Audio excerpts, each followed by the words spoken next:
Dans cette vidéo, je vais vous montrer comment faire le budget de la masse salariale de A à Z. Donc, la première des choses que je vais faire, c'est que je vais partager un fichier que j'ai déjà préparé. Avant de commencer, je tiens juste à préciser que le travail, il est vraiment destiné essentiellement aux responsables administratifs financiers et à toutes les personnes qui souhaitent devenir des responsables administratifs financiers. Cela ne veut pas dire qu'il est destiné exclusivement aux RAF et aux personnes qui souhaitent devenir des RAF, mais il est destiné également aux RRH. Donc, toutes les personnes responsables des ressources humaines, cet exercice, vraiment, il peut les aider énormément à maîtriser le budget de la masse salariale. L'approche, elle est simple. C'est que je pars de l'hypothèse que vous voulez produire le budget de la masse salariale, vous êtes en face de votre PC, et donc comment procéder? Comment procéder? D'accord? Donc, j'ai essayé de structurer le travail, mais sous forme d'un plan classique, mais sous forme d'étapes. C'est-à-dire, je veux produire le budget de la masse salariale, comment je vais procéder? Étape par étape. Donc, la première étape, c'est que d'abord, je dois récupérer le livre de paie du dernier mois de la paie. Autrement dit, si je veux, par exemple, si je suis en octobre, par exemple, et je veux commencer à travailler sur le budget de la masse salariale, je dois récupérer le livre de paie du mois de septembre. Si je suis, par exemple, en novembre et je veux commencer à travailler sur le budget de la masse salariale, je récupère le livre de paie du mois d'octobre, c'est-à-dire le dernier livre de paie disponible, validé et disponible. Après, je dois figer la liste des salariés stables du mois en cours. Parce que dans le mois précédent, il se peut qu'il y ait des personnes qui ont démissionné. Donc, je dois les exclure. D'accord? Et donc, je ne dois garder que les personnes qui sont toujours en poste. L'étape suivante, c'est identifier les départs suivis ou voulus. Donc, les départs suivis, ce sont les départs qui, en quelque sorte, programmés. Par exemple, quelqu'un, il va partir à la retraite avril l'année prochaine. Quelqu'un, il va partir à la retraite juin l'année prochaine. Une personne souhaite partir à l'étranger, carrément quitter le territoire marocain, et donc elle a informé la société et que au plus tard, juin, il va partir de la société. Donc ça, c'est les départs subis. On ne peut rien faire. Mais les départs voulus, c'est des fois, la société, elle vous annonce que Monsieur X et Y, ils vont partir telle date. Et donc, il faut prendre en considération cette information. Donc, il faut, in fine, il faut identifier les départs subis et les départs voulus. Maintenant, il faut prévoir les remplacements éventuels. Donc, s'il y a des remplacements éventuels de ces départs, il faut les prévoir. Parce que des fois, il y a des départs, mais il n'y a pas de remplacement. Mais dans la majorité des cas, les départs, il y a des remplacements. Et donc, il faut discuter des remplacements. Est-ce que ça va être le même budget? Surtout le même budget. Le reste, dimension technique dès le remplacement, dès le poste, etc. Moi, en tant que quelqu'un qui veut faire le budget de la masse salariale, je ne rentre pas dans ce détail. Ce qui m'intéresse, donnez-moi quel est le budget de la personne que vous souhaitez remplacer. Donc, le nouveau budget, il faut me le donner. Et puis après, prévoir les nouveaux besoins de recrutement. Prévoir les nouveaux besoins de recrutement. Parce que, à part les départs subis et les départs voulus, il se peut qu'il y ait des départs qui sont vraiment des besoins de recrutement exprimés par les différents services de la société. Par exemple, service production, service commercial, service achat, service, les supports, les fonctions support, etc. Il y a des besoins de renforcement, recrutement, etc. Il faut avoir ces différents besoins. Après, il faut construire la structure de la paix par rubrique structurelle. Donc, ça, je vais vous montrer, c'est vraiment le travail technique sur lequel on va travailler par la suite. Donc, construire la structure de la paix par rubrique structurelle, c'est-à-dire les rubriques qui sont présentes dans la paix chaque mois. Par exemple, le salaire de base, c'est chaque mois. Indemnité, prime de panier, par exemple, c'est chaque mois. Indemnité de transport, c'est chaque mois. Donc, il faut vraiment construire une structure de la paix par rubrique structurelle. Et quand je parle par rubrique structurelle, par opposition à des rubriques qui sont variables ou contractuelles comme par exemple les primes de fin d'année, d'accord? 13e mois. Il est contractuel, mais il n'est pas distribué chaque mois. Il est distribué à la fin de l'année. Donc, l'étape après la construction de la structure par rubrique structurelle, il faut également ajouter les éléments variables contractuels également. Ou pas, d'accord? Et puis, le point 8, il faut splitter chaque rubrique sur 12 mois de l'année budgétaire. Par exemple, le 13e mois, c'est une charge qui tombe le mois 12, mais en termes de suivi et de pilotage dans le budget de la masse salariale, il y a deux choses. En tant que charge, il faut la splitter sur les 12 mois. D'accord? Mais en tant que flux cash, il faut déterminer le mois de décaissement de 13e mois. Il se peut qu'il se décaisse le mois 12, mais il se peut qu'il saute pour l'année suivante. D'accord? Et donc, il faut prendre en considération ces deux composantes, comment traiter la charge et comment traiter le flux cash. Après, le neuvième point, il faut construire ce qu'on appelle le coefficient de présentiel sur toute l'année par salarié. Et ça, c'est vraiment le petit secret qui vraiment vous permet d'être très efficace dans le cadre de l'exercice budgétaire, la phase finish, dans la phase finale. Ça veut dire quoi dans la phase finale? C'est-à-dire qu'au bout d'un certain temps, en tant que responsable administratif financier, vous présentez les différents budgets, le CPC prévisionnel, le budget de trésorerie, vous présentez tout à la direction générale. Et là, la direction générale elle commence à étudier les différents scénarios. Et donc, on vous dit, ah non, non, la masse salariale, c'est trop importante.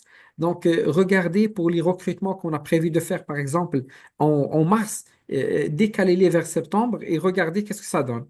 Ou les décaler plutôt deux à décaler en juin et les autres à décaler en novembre et regardez qu'est-ce que ça donne. Et donc, cet exercice de simulation en temps réel, vraiment, grâce à cet outil, à ce point, les coefficients présentiels, vous pouvez le faire vraiment en temps réel. Mais sans ce coefficient présentiel, vous allez avoir du mal à donner des simulations en temps réel au management. C'est vraiment le secret clé de réussite de l'exercice budgétaire dans son intégralité pour le RAF dans le cadre de l'exercice de l'exercice budgétaire.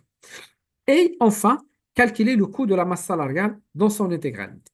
Voilà, grosso modo, le plan qu'on va suivre dans le cadre de cette formation, c'est surtout ce plan et on va l'exécuter étape par étape. Je vais vous montrer comment le faire étape par étape et dans l'objectif, bien sûr, de produire le budget de la masse salariale à la fin de cet exercice. Maintenant, on va commencer par la première étape, récupérer le livre de paie du dernier mois de la paie. Donc, normalement, voilà le travail qu'il faut faire. C'est qu'il faut récupérer tous les salariés, matricule, nom, prénom, fonction, surtout date d'embauche, les différentes rubriques, d'accord, qui constituent le total brut. J'insiste sur ça. Les différentes rubriques qui constituent le total brut et puis le montant de chaque rubrique. Voilà le travail qu'il faut préparer. La matière première, la première base de données que vous allez utiliser pour commencer votre exercice budgétaire. Mais cette matière première, il faut l'extraire à partir d'un livre de paie réel. Donc là, je vais vous montrer des livres de paie réels. Regardez, ça, c'est une base de données que j'ai déjà créée qui contient 2 années, 2017 et 2018. Imaginez que je vais, par exemple, en septembre 2018, en octobre 2018, et je veux produire le budget. Donc, je vais récupérer le dernier livre de paie, c'est celui de septembre.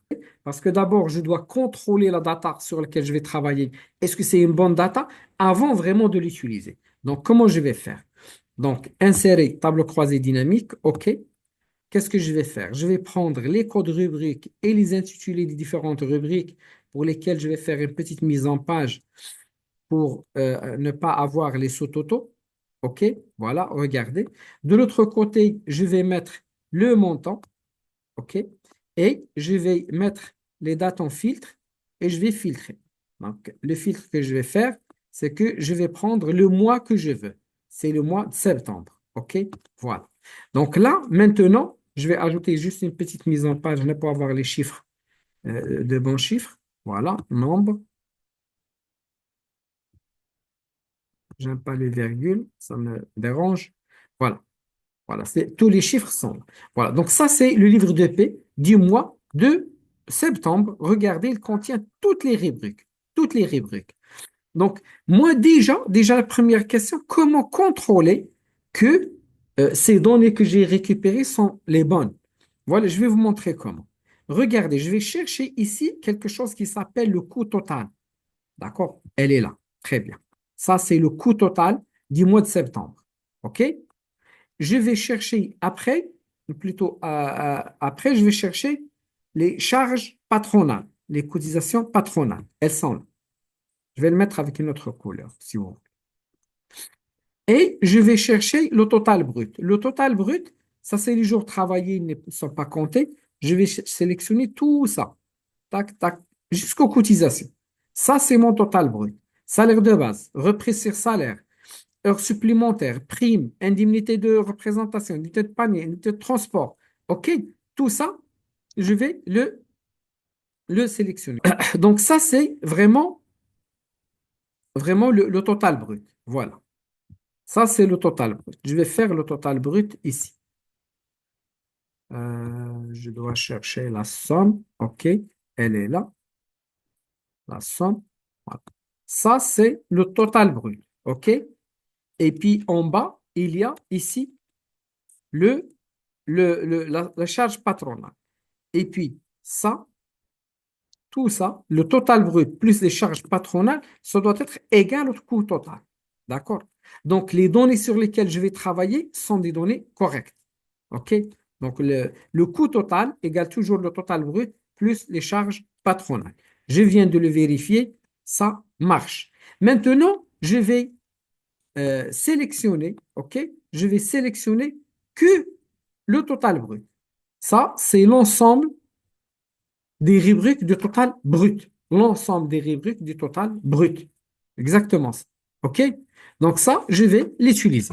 Je ne vais pas perdre du temps avec les absences, avec les heures sup, etc. On est dans le cadre d'un exercice pédagogique, donc je vais sauter ces deux. Donc ça, c'est vraiment le total brut sur lequel je vais travailler. Maintenant que je sais quelle est la base sur laquelle je vais travailler, je vais la représenter autrement. Donc, qu'est-ce que je vais faire? Je vais mettre ça en colonne et je vais mettre les salariés en ligne. Donc, en ligne, je vais mettre les salariés. Excusez-moi, je commence d'abord par les rubriques. Je vais les mettre en colonne. OK, voilà. Les différentes rubriques en colonne. Et je vais mettre les matricules et les noms en ligne. Voilà.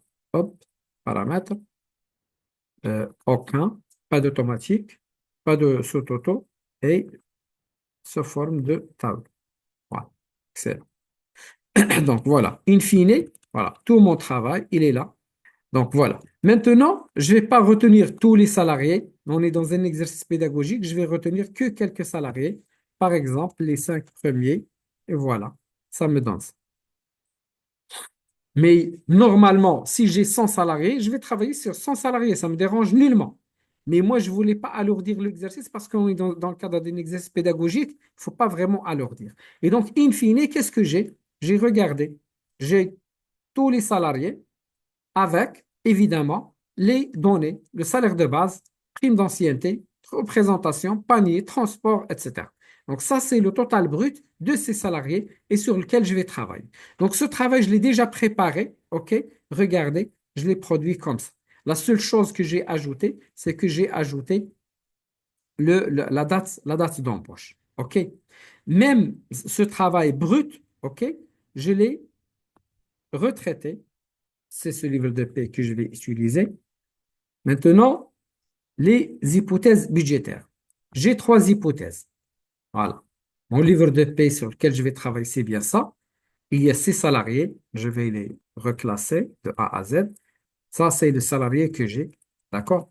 Et donc, les hypothèses budgétaires que j'ai pu récupérer sont les suivantes. Donc, il y a le départ et le remplacement de Raja. Elle est là. Raja, elle est quelque part ici. Donc, elle va partir et elle sera remplacée, mais quand? Le 31 mars. Il y a le recrutement d'un contrôleur de gestion junior en juin à 10 000 dirhams de salaire de base. OK? Et il y a le recrutement d'un trésorier junior en septembre à 8 000 dirhams de salaire de base. Donc, voilà un petit peu les données que je vais exploiter. Donc, ça, c'est mon livre de paie brut. Donc, qu'est-ce que je vais faire? Je vais commencer le travail. Donc, en résumé, la structure de travail, c'est bien ça. Donc, je vais récupérer le livre de paie 10 derniers mois. Je vous ai montré, j'ai pris une base qui contient plusieurs livres de paie. J'ai fait une extraction 10 derniers mois de livres de paie et j'ai mis tous les salariés ici, matricule et un an, et toutes les rubriques qui constituent le total brut ici. Et ça, c'est vraiment le total brut mensuel. Ça, c'est vraiment très important. Et ça, je vais le faire à partir de la base que j'ai déjà préparée. Ça, d'accord? Alors, qu'est-ce que je vais faire? Insérer, table croisée dynamique. OK. Donc, je vais prendre le matricule et le nom de la personne. OK? Matricule, il est là. Et le nom de la personne. Donc, paramètres. OK. Disposition. OK. Donc, le nom, il est vide. Je crois que c'est le prénom qui est renseigné. Voilà, effectivement. OK. Voilà, donc j'ai ma liste de salariés. Qu'est-ce que je vais mettre de l'autre côté? Je vais mettre effectivement la fonction et la date d'embauche, mais toujours le même traitement. Donc, le prénom, paramètre, aucun, et aucun ici également, et ça me donne ça. Le prénom, également la même chose, paramètre, aucun, aucun, et puis voilà, ça me donne ça. Donc, voilà, chaque salarié, son prénom, nom, prénom, fonction, et puis la date d'embauche. Maintenant, qu'est-ce qu'il me reste à faire? C'est d'ajouter les rubriques de l'autre côté. Voilà le code rubrique et voilà la rubrique. Donc, code de la rubrique, paramètre, donc évidemment, aucun, pas de sous-toto. Et puis, la disposition sous forme de tableau. OK. Et puis, la même chose pour la rubrique. OK, regardez ce que ça me donne. Qu'est-ce qu'il me reste à faire maintenant? C'est d'ajouter les montres. Voilà, les montres. Paramètres, format de la somme, nombre, voilà.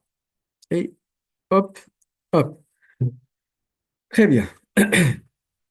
Donc, ça, c'est la structure que je vais utiliser, d'accord, pour produire le budget. Ce que moi, j'ai besoin, comme je vous ai dit, revenons maintenant au plan de travail. Au plan de travail, la structure du plan de travail, récupérer le livre de paie, figer la liste des salariés stables et 10 mois en cours, c'est ce qu'on a vu dans les hypothèses, identifier les départs, prévoir les remplacements, prévoir les nouveaux besoins de recrutement, tout ça, on l'a mis ici, voilà, départ et remplacement de l'agent, recrutement d'un contrôleur de gestion, recrutement d'un trésorier, OK? Puis par la suite, construire la structure de la paie par rubrique structurelle, c'est exactement ce qu'on a fait ici. D'accord? Maintenant, qu'est-ce qu'on va faire? C'est qu'on va ajouter les éléments variables contractuels. On va les voir après, comme par exemple le 13e mois. OK? Et puis, par la suite, on va splitter chaque rubrique sur 12 mois de l'année budgétaire. Splitter chaque rubrique sur 12 mois de l'année budgétaire. C'est ce que je vais commencer à faire maintenant. Déjà, je dois nommer ça, masse salariale euh, N plus 1. OK? Donc, je n'ai plus besoin de ce tableau dynamique. Ça y est, il répond. Collage spécial valeur. Ça y est. OK? Donc, date d'embauche, unité de représentation, transport. Ça, c'est la rubrique, en fait. La rubrique. OK? Donc, je dois réduire ça. OK? Donc, ça, je peux réduire ça. Ça, c'est également matricule. OK? Ça, je n'ai pas besoin. OK? Donc, ça, c'est également TG, juste pour avoir une colonne courte. OK? Voilà. Date d'embauche, fonction, etc. Je peux réduire ça au maximum. Donc, maintenant, qu'est-ce que je vais faire? Je vais produire ce qu'on appelle une structure. Je vais produire une structure pour l'année sur laquelle je vais splitter toutes les rubriques. La structure, c'est un, 2, et donc, du coup, je prends 12. Je vais lui donner un nom. La première, elle sera réservée pour le salaire de base. La deuxième pour l'indemnité de représentation. La troisième pour la prime d'ancienneté, etc. Je vais faire un long travail qui, dans le fond, c'est juste une structuration des données. D'accord? C'est une structuration des données sur 12 mois. Et après, je vais commencer l'exercice budgétaire. Donc, le travail sera composé en deux parties. La première partie, c'est structuration des données sur 12 mois. Et le deuxième travail, c'est vraiment le calcul budgétaire. Donc, ça, c'est la première, c'est salaire de base. Je vais récupérer ça. CTRL C. Voilà, c'est CTRL V. La deuxième, je vais mettre l'indemnité de représentation. CTRL C. Voilà. CTRL V. La troisième, c'est la prime d'ancienneté. CTRL C. Et puis, CTRL V. Voilà. Et puis, les autres, je vais voir. Je vais certainement les utiliser. OK? Donc, voilà. Je vais réduire tout ça. On a vraiment besoin d'espace pour bien maîtriser le truc. Excellent. Donc, pour le salaire de base, regardez, je ne vais rien faire. Salaire de base, OK, je vais le tirer jusqu'à la fin. OK? Et puis là, je vais mettre égal ça. Et je vais la tirer ici. Donc, qu'est-ce que j'ai fait? J'ai pratiquement rien fait. J'ai splitté le salaire de base sur 12 mois. OK? Et je vais faire le même travail je vais faire le même travail pour l'indemnité de représentation. OK? L'indemnité de représentation, je vais prendre ici. C'est bien ça la représentation. Ouais, c'est l'unité de représentation. Je vais tirer jusqu'ici. Et là, je vais faire ça est égal à ça. Je vais tirer dans les deux sens. OK? Puis par la suite, je vais faire le même travail pour l'indemnité, la prime d'ancienneté. Attention, pour la prime d'ancienneté, c'est vraiment différent. C'est vraiment différent. Qu'est-ce que je vais faire pour la prime d'ancienneté? La prime d'ancienneté, elle change. Au cours de l'année, elle change. D'accord? Donc, moi, ce que je dois faire, c'est que moi, je suis en train de travailler sur le budget de l'année prochaine. D'accord? Donc, je dois mettre les mois, d'accord? En fait, je vais mettre le 1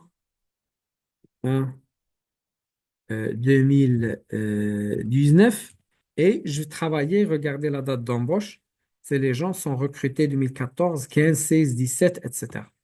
Et donc, là également, c'est un, le 1-2 plutôt, le 1-2 2019 et je vais glisser.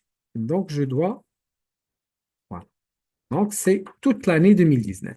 Et je dois calculer, pour calculer le taux de l'ancienneté, il faut calculer d'abord la durée de l'ancienneté. Et après, il faut appliquer un article de texte de loi. Donc, l'article 350 du Code de travail, il vous donne ce barème. Entre 2 ans et 5 ans, vous avez 5% d'ancienneté. Entre 5 ans et 10 ans, vous avez 10 ans d'ancienneté. Entre 12 ans et 15 ans, vous avez 15%. Entre 20 et 25, vous avez 20% de taux. Et au-delà de 25, vous avez 25%. Donc, c'est ce qu'on va essayer de faire ensemble. Donc, qu'est-ce que je vais faire? Donc, d'abord, regardez, dans le texte de loi, il parle d'une durée entre 2 et 5. Donc, déjà, moi, je dois définir à chaque mois, est-ce que tu es dans cette fourchette ou tu es sorti de cette fourchette? Si pendant toute l'année, tu es entre 2 et 5, tu vas avoir 5. Mais si à tout moment, tu termines la fourchette de 5 et tu dépasses 5, donc le taux, il va devenir entre 5 et 10 et donc il faut passer à 10%, etc. D'accord? Donc, regardez comment je vais faire. Donc, ça, c'est égal à ça, F4 là. On a bien le menu. Moins ça, on a rien le menu. De l'autre côté, ouais, tout ça divisé par 365. Je crois que c'est la bonne formule. Voilà. Donc, ça tient, ça glisse. Quand je glisse en bas, ça c'est figé et ça glisse. Et quand je glisse à gauche, c'est le contraire. Voilà, très bien. Exact. Voilà. Ça, ça reste figé, mais ça glisse de cette cellule à cette cellule. Donc, ça, c'est la bonne formule. Ok, très bien. Voilà. Imaginez que vous avez des centaines, des milliers même de salariés, vous voulez calculer leur durée d'ancienneté. C'est très simple là, dans l'année. Regardez. 4,82, 4,90, 98, etc. Ça augmente chaque mois, l'ancienneté, elle augmente. Maintenant, maintenant que nous avons calculé, ça, c'est pas la prime d'ancienneté, c'est la durée d'ancienneté. C'est la durée d'ancienneté. OK? Et puis, juste à côté, on va calculer le taux d'ancienneté. Taux d'ancienneté. OK? Et le taux d'ancienneté, dans ce cas, on va travailler avec une autre fonction. Égale si. Et là, je vais ouvrir la parenthèse et je vais checker une chose. Si cette durée, si elle est inférieure, et là, je vais aller au barème, inférieur à 2. Si elle est inférieure à 2, donc le taux, c'est 0. Sinon, sinon, si, sinon, si, j'ouvre la parenthèse, toujours la même cellule, je vais la copier, CTRL C, si, CTRL V, inférieur à 5. D'accord? Dans ce cas, le taux, il devient 5%. Sinon, si, encore une fois, CTRL V, c'est-à-dire la même cellule, elle est inférieure à 10, d'accord? Si elle est inférieure à 10, alors c'est 10%. Sinon, si, j'ouvre la parenthèse, CTRL V, la même cellule, elle est inférieure à 15, elle est inférieure à 15, alors c'est 15%. Sinon, si j'ouvre la parenthèse, CTRL V, inférieur à 25, c'est 20%. Sinon, si j'ouvre la parenthèse, CTRL V, la même cellule, elle est, il n'y a pas de si. Sinon, c'est directement 25%. Voilà. Hop, voilà. OK? Donc, regardez-moi ça. Ça, c'est vraiment le taux. Il est de 5%. Si, la durée, elle change. Donc, cette cellule, elle change. Sinon, voilà. Donc, ça, c'est F4. F4. Sinon, si inférieur à, c'est, voilà. Ça également, il faut tout figer, sauf ça.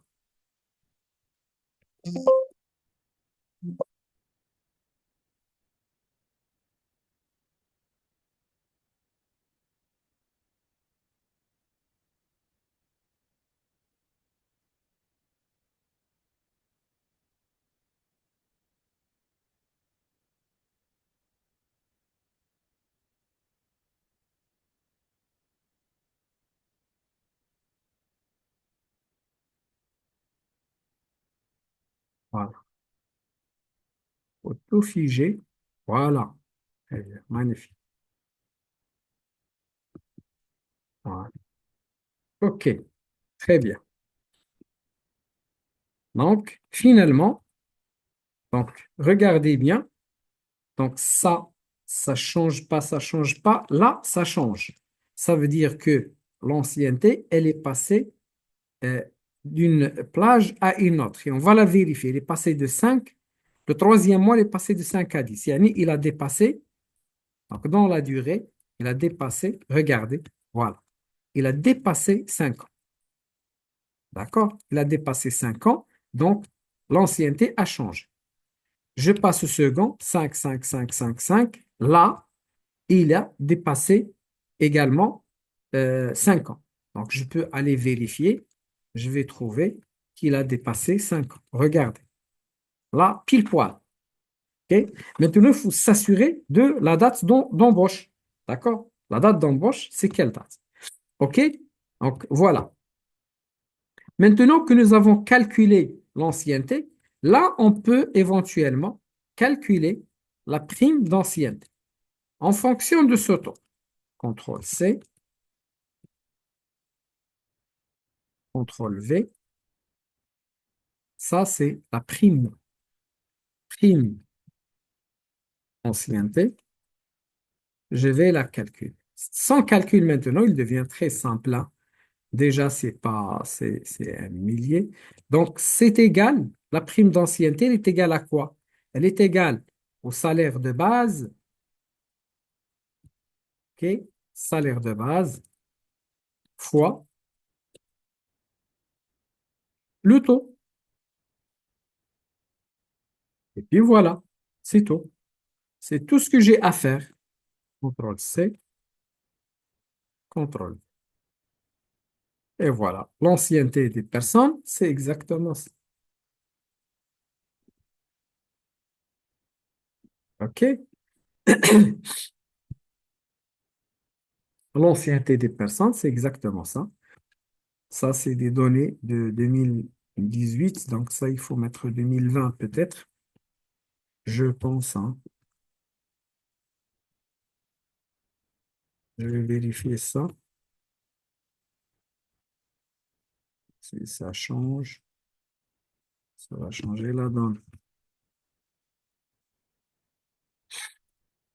Voilà. 2200, exact. 2000, exact.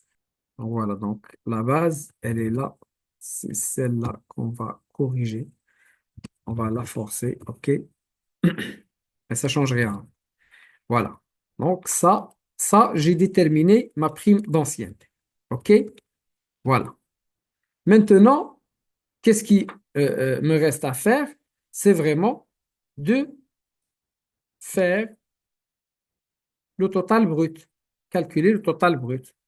Donc, total brut, il est vraiment simple, le total brut. Ça demande absolument rien. CTRL C, CTRL V. Donc, le total brut, il est égal à ça. Il est égal au salaire de base, OK, plus la, l'indemnité de représentation, plus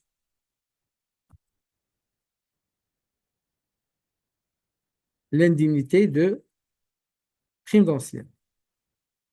Prime d'ancienne. Et voilà. Donc là, j'ai vraiment calculé le total brut mois par an. Aussi simple que ça.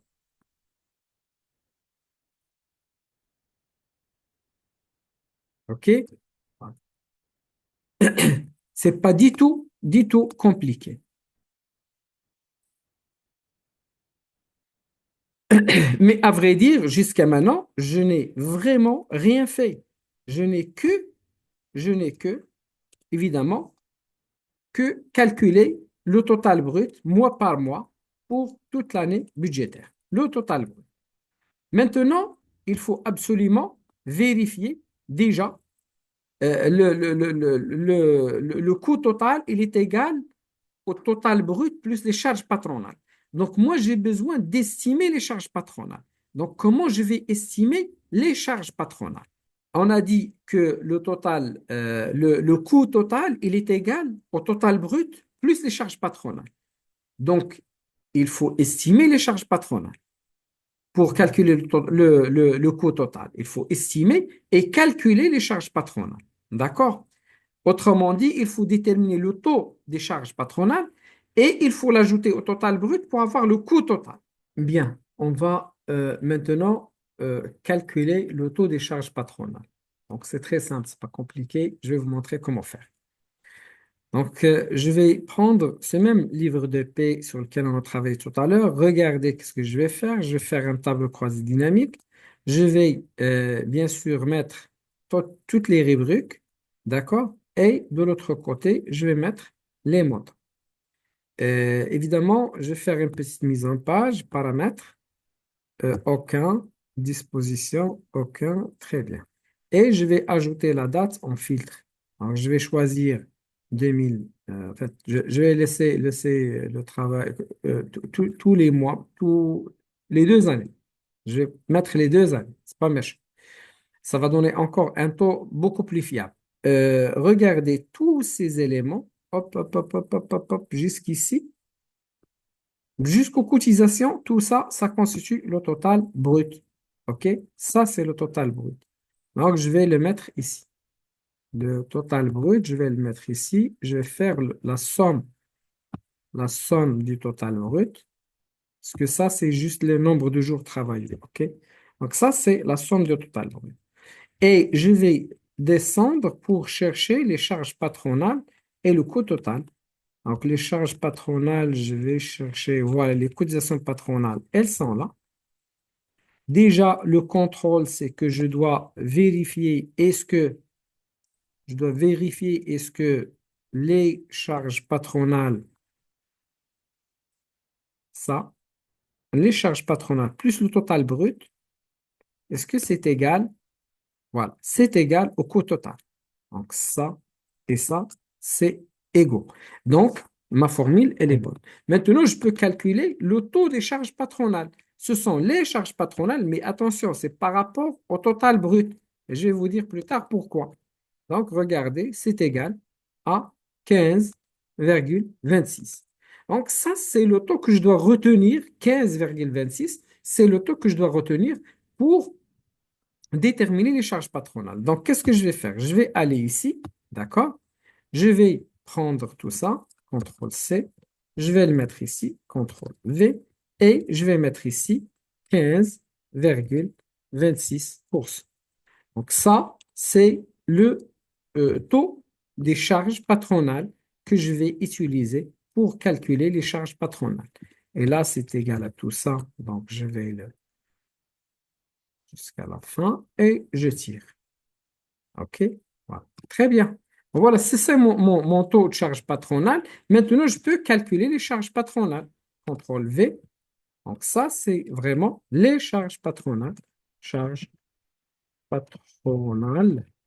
OK? Donc, c'est très simple maintenant, les charges patronales. Je vais prendre le taux du premier mois, OK, que je vais multiplier par le total brut du premier mois. Et je vais avoir les charges patronales par mois. OK? Regardez. Tac, tac, tac. Exactement ça. Maintenant, après, le fait que j'ai calculé les charges patronales, maintenant, je peux calculer le coût total. CTRL V. Et donc, ça, c'est mon coût total. Donc, le coût total, il est égal à quoi? Il est égal à, au total brut. D'accord? Total brut. Il est bien là. Total brut. C'est bien ça. Plus les charges patronales, bien sûr. Voilà. Et je vais glisser et je vais tirer dans l'autre sens. Voilà. Ça, c'est vraiment le total brut.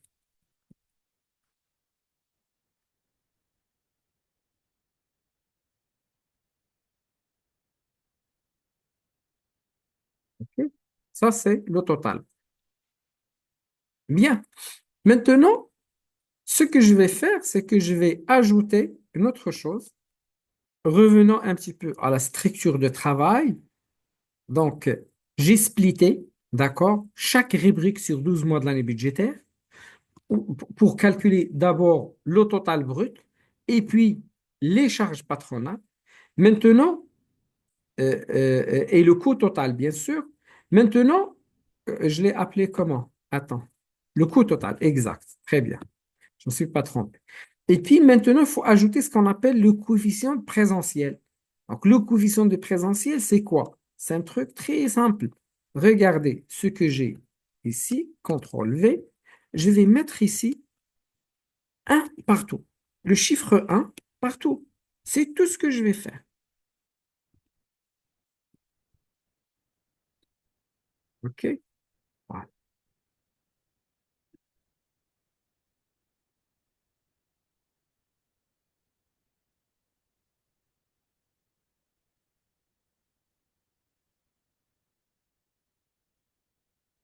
Je vais le mettre partout. En fait, non, non, je ne dois pas faire comme ça. Je vais vous dire plus tard pourquoi. Je vais faire comme ça.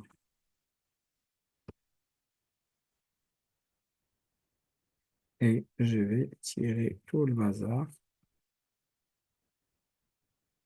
jusqu'au mois d'août. Voilà.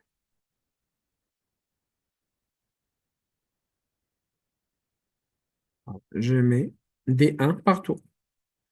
Et maintenant, je vais reprendre encore une fois le contrôle V. Je vais reprendre le total brut. Et je vais vous dire, plus tard, vous allez comprendre. Inch'Allah. Ça, c'est égal au total brut. Attends, je dois. Coefficient de présentiel. Coefficient présentiel. Et là, c'est budget masse salariale. Ça, c'est le budget. Donc, le budget, comment je vais faire? C'est tout simplement le coefficient de chaque mois, OK? Mois de janvier, premier mois, multiplié par le coût total. Au début, ça ne change rien, ça donne les mêmes chiffres. OK? Ça donne exactement les mêmes chiffres. OK? Voilà, très bien. OK? Voilà. Maintenant, tout ça, j'ai créé une structure qui me permet maintenant de faire ce que je veux. OK? De faire vraiment ce que je veux. Regardez qu'est-ce que je vais faire. Je vais prendre, par exemple, ces deux rubriques. CTRL-C, je vais les mettre ici. CTRL-V. Je vais mettre des rubriques 44-45. Pas de nom. La fonction, ce sont les nouveaux recrues. C'est le contrôleur de gestion junior et le trésorier junior. OK. La date d'embauche, ça, on va définir après. La rémunération, jusqu'à maintenant, je n'ai rien. Donc, ce sont des lignes qui vont rester vides. D'accord? Vides jusqu'à la fin. OK? Vide. Vraiment vide. Regardez les taux. Qu'est-ce qu'ils ont pris? Voilà, le total brut. Ça, c'est pas le total brut, excusez-moi. Ça, c'est ça, c'est le coefficient des charges patronales. Coefficient charges patronales. OK? Charges patronales, etc. OK? Donc, il a repris le même coefficient. C'est bien. Après, le présentiel, c'est toujours 1,1. OK? Et après, j'ai mon budget de la masse salariale. Maintenant, on va revenir pour dire que je crois qu'il faut encore ajouter une autre ligne. Je vais vous expliquer pourquoi. Donc ça, je vais revenir à l'ensemble des hypothèses. Départ et remplacement de Raja, le 31-3. Départ et remplacement. Donc je vais chercher Raja. OK, elle est là. C'est l'assistante. Elle va partir quand? Donc elle va partir le 31-3. Regardez le rôle des coefficients présentiels. Donc là, j'ai mis son salaire sur toute l'année. Elle fait partie du budget sur toute l'année. Mais là, au 31-3, elle va partir, c'est-à-dire à partir de janvier, de avril, elle devient zéro. Ok. Elle devient zéro. Tu vois? Zéro. Et donc là, regarde, salaire pour les 3 mois, ça passe, le coût, ça passe, mais après, à partir d'avril, ça y est, elle fait plus partie de la société. Et elle sera remplacée ici, allez, on va dire qu'elle sera remplacée au même coût, d'accord? Mais forcément, l'ancienneté ne va pas apparaître. Donc, ça, on va l'appeler, attendez, assistante. Non, on va reprendre le même titre, hein. CTRL-C, CTRL-V. Euh, L'embauche, ça va être quoi? Le 1, 4, voilà, 2020. OK. Le budget, elle va partir avec le même budget. Forcément, il n'y a pas d'ancienneté parce qu'elle vient de rentrer. Donc voilà, regardez. Tac, tac, tac. Et là, l'indemnité de représentation, elle n'a pas le truc, tout le truc. L'ancienneté, la durée de l'ancienneté, regardez, elle est négative, c'est normal, négative, OK. Mais ça, à partir du 1,4, c'est zéro et ça commence à augmenter. Donc, elle n'aura pas d'ancienneté. Donc, 0,0,0 partout. Donc, elle n'aura pas d'ancienneté. Puis, de l'autre côté, la prime d'ancienneté, elle n'aura pas la prime d'ancienneté. Le total brut, regardez, elle reprend, c'est vraiment le salaire de base. Puis, il faut ajouter les frais, les charges patronales. Et puis, par la suite, ça, c'est le coût total. Et là, c'est là où il y a encore un travail. OK? Donc, il faut mettre un zéro au départ parce elle va intégrer en avril. Donc, c'est au niveau d'avril qu'il faut mettre un. OK? Donc, voilà. Des zéros partout. Et en avril, elle intègre. Et donc, c'est normal que son salaire, le budget de la masse salariale, il n'y aura rien sur les 3 mois. Mais à partir d'avril, voilà, elle va occuper son poste. Maintenant, il se peut que la personne, elle vient un mois avant pour évidemment faire la passation. Donc, elle va passer le mois 3. Et donc, sur ce mois, le mois 3, on aura deux salaires. Donc, le salaire de l'ancienne, OK, et le salaire de la nouvelle, mais c'est normal pour la passation, etc. OK? Maintenant, si je passe pour les nouveaux recrues, les trésoriers, etc., il faut revenir aux hypothèses de cadrage. Donc, 10 000 dirhams en juin. On va mettre le 1er juin. D'accord? 10 000 dirhams. Donc, le 1er juin 2020. OK? Et 10 000 dirhams. 10 000 dirhams. Et automatiquement, 10 000 dirhams. OK? 10 000. Voilà. Tac, tac, tac. Et là, je vais, tout sera calculé. L'ancienneté commence à courir à partir de là, à partir de juin, bien sûr. Donc, il n'y a rien avant juin. Voilà. Donc, il n'y a pas d'ancienneté parce que c'est nouveau. Donc, ça, c'est le total brut. Ça reprend le même montant. Ici, les charges patronales, ils sont calculés automatiquement. Tu vois. Après, il y a le coût total. Ça se calcule automatiquement. Et à la fin, le coefficient du présentiel. Là, ça commence à partir de, regardez, c'est zéro partout, et dans le budget, c'est zéro partout. Regarde. Donc, si je vais passer directement à là, je vais mettre un et voilà. Automatiquement, le budget, il s'incrémente à partir de juin. Tu vois? Voilà, très bien. Et c'est le même raisonnement pour le jeune trésorier. Donc, il va intégrer, on va voir les hypothèses budgétaires.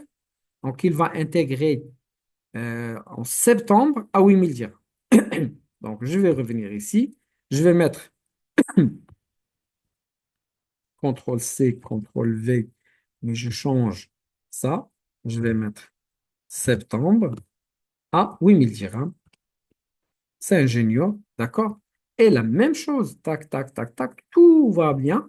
Donc, il faut aller directement au coefficient de présentiel. Je ne perds pas de temps. Il va intégrer en septembre. Allez, on va dire en septembre. Voilà. Ça rentre dans le budget de la masse salariale. Et puis, à la fin, je vais mettre comme ça. Voilà. Donc, voilà le total du budget mois par mois. OK? Mois par mois. C'est exactement ça. Mois par mois. Et voilà, le budget dans son intégralité, c'est bien ça. Maintenant, avec le management, dans les simulations budgétaires, il faut masquer tout ça. D'accord? Je n'ai plus besoin d'afficher tout ça. Je vais masquer tout ça. Masquer. Et je peux même masquer ça également. Masquer. Et regardez, je vais garder que le coefficient de présentiel et le budget de la masse salariale. Et comme ça, je peux faire mes simulations avec le management à tête reposée, comme ils veulent. Donc ça, je peux carrément masquer tout ça. OK. Voilà. Donc c'est la date d'embauche. Ça, c'est vraiment là pour juste pour avoir un peu d'espace pour lire mieux. Et voilà. Donc, le budget dans son intégralité, c'est bien ça. Regardez, vous pouvez voir tous les coefficients de présentiel et vous pouvez voir rapidement le budget de la masse salariale. Maintenant, si la direction générale, par exemple, elle vous dit, attends, ça c'est le budget total,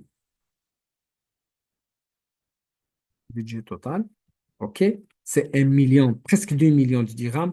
On vous dit, non, non, on estime que c'est trop. Comment est-ce qu'on peut quand même gratter? Donc là, vous allez revenir. Ils vont, par exemple, vous dire, non, non, pour les recrutements, les trois recrutements, décalez-les un petit peu. Donc, je vais aller pour ce salarié, je vais mettre le 1 ici, je vais mettre le 0 ici, j'ai déjà gagné un mois. OK? Pour les autres, par exemple, en juin, je vais leur dire, on va décaler, par exemple, les deux par exemple, à novembre. OK? Donc, du coup, on va avoir ici des zéros. Voilà. Donc, à novembre, voire même à décembre. Et donc, ça va. Voilà l'impact que ça peut donner. OK? C'est quand même presque 100 000 de gagner sur le budget. Maintenant, encore les décalés à décembre pour que ça compte, soit compté sur décembre, mais pas, mais avec un impact, le minimum d'impact. Donc, je vais avoir voilà, 1 894 000. D'accord? Et donc, voilà.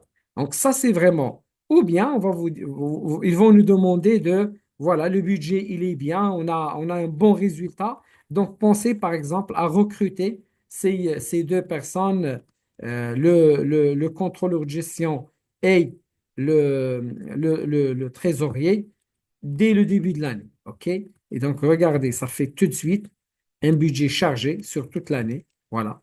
Et donc, ça fait 2 123 000. Donc, ça, c'est vraiment,